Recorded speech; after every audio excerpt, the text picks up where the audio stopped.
Hey guys, this is Shane here from Echo Soundworks, and in this video, we're going to be talking about loops and how you can make them more unique and more your own.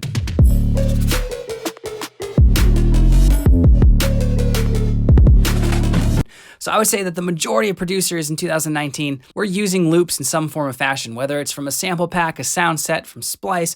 They could be drum loops like percussion, hi-hat, right? Or melodic loops. There's a lot of that going on in music, and that's not a bad thing. I'm not against it. I'm for it, actually. I know some people don't like using loops, but when you do use a loop, you can run into problems where you can think to yourself, oh, what if, someone else does the exact, uses the loop and then there's two songs with this exact same sound.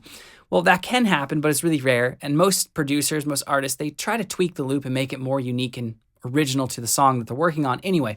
So in this video, we're going to look at 3, maybe 4 different ways that you can use to mangle audio. Now, we're specifically going to look at a melodic loop. Right? Making a drum loop more your own is pretty easy. In most DAWs, you can slice and then convert to a sampler track or a drum rack in Ableton and just swap out samples, right? That's not that hard. Melodic, it's a little bit more, I don't want to say complicated, but there's a few different ways to do it. I'm going to show you 3, maybe 4 ways to make a loop more unique to your song in this video. So let's dive into Ableton and get started. All right, so the first thing we're gonna do is we're gonna drag in some loops. So I'm gonna open up one of the kits to our pack, the X keys. There's this lo-fi hip hop track that I wanna work with in this video. Here's 4 loops, unaltered.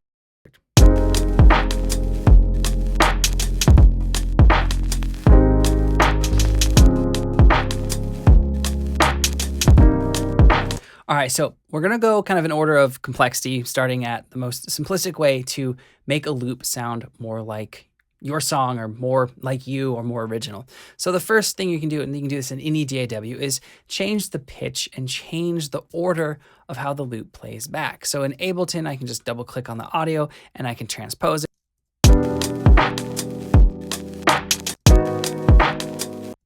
Now, obviously you can transpose, you can speed up and slow down, and then also you can reorder and add more hits, less hits, and change the way in which it plays back. So for instance, I could take this first chord here, and we can duplicate this.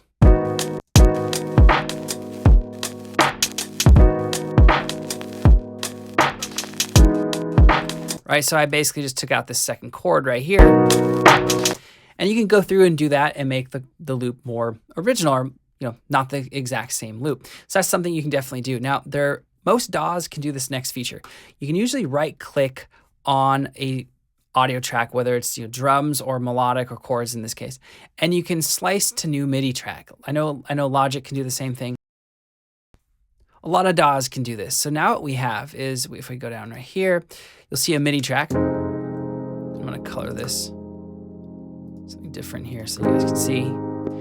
So this is a big MIDI region playing that back. So what you can do is you can delete the MIDI that it gives you because that's going to play back the exact same progression that you already have. We're going to mute this here. We'll just mute this guy real quick. And let's go back to here. So now I have my keyboard right here. I can play different chops. So if we play,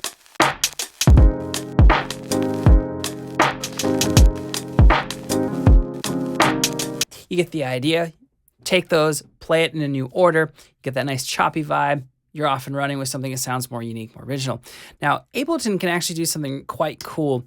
And I know Logic can't do this. I know that, I'm pretty sure Persona Studio One can do what we're about to look at, but this is pretty nuts. You can right click on an audio track, go down the bottom and select convert harmony to new MIDI track or melody. So this is chord.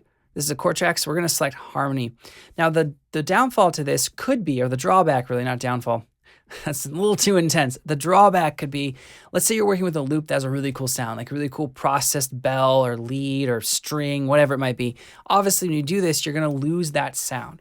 But if it's with something like a basic piano or something that you feel like you can recreate, this is a viable option. So what that will do is that's going to make a new software instrument track, and we can see that we actually have access to the individual chords, basically.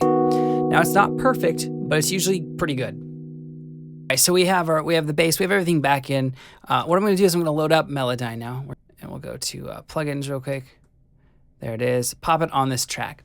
Now, what you're going to do is you're going to highlight the region that you want. So we're just going to highlight this whole region and give ourselves like a tick mark, maybe a bar, half a bar before it, and then hit transfer. Before you hit transfer, make sure you select algorithm and it's on one that makes sense. So polyphonic sustain makes sense for this because it's polyphonic and the notes are sustaining.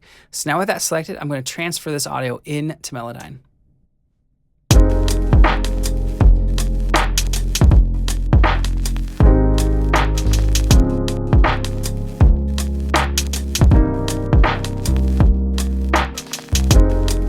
All right, so now you can see I have access to the individual chords and notes. So what I'm going to do is I'm going to go through and start to chop this up. So I'm going to highlight all these, tune them, and then let's, should we select from here? All right, so just check this out. I can take this note and pitch it up when I'm on the pitch editing tool. And I can even duplicate that by copying and pasting.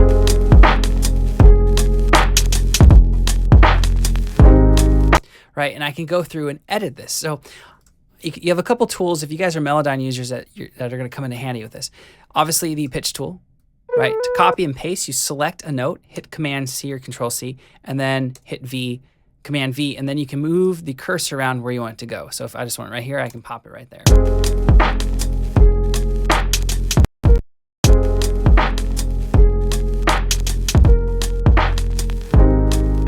Right? Now you can take the time handle over here and you can change where these start. You can actually just move them over left and right. If you hold down Alt or Option, you can go off the grid, which is going to be nice for this kind of, lo-fi, a little bit of swing vibe that I got going on here.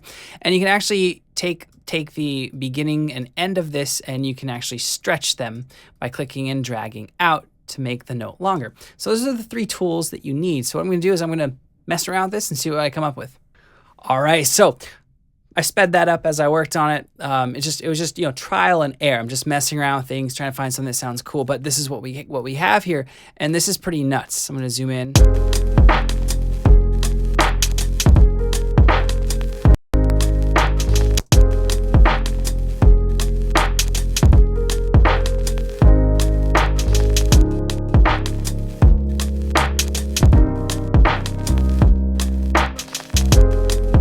All right, so that's going to sum up the video, guys. If you have any questions or comments, post those. We'll try to get back to you as soon as we can.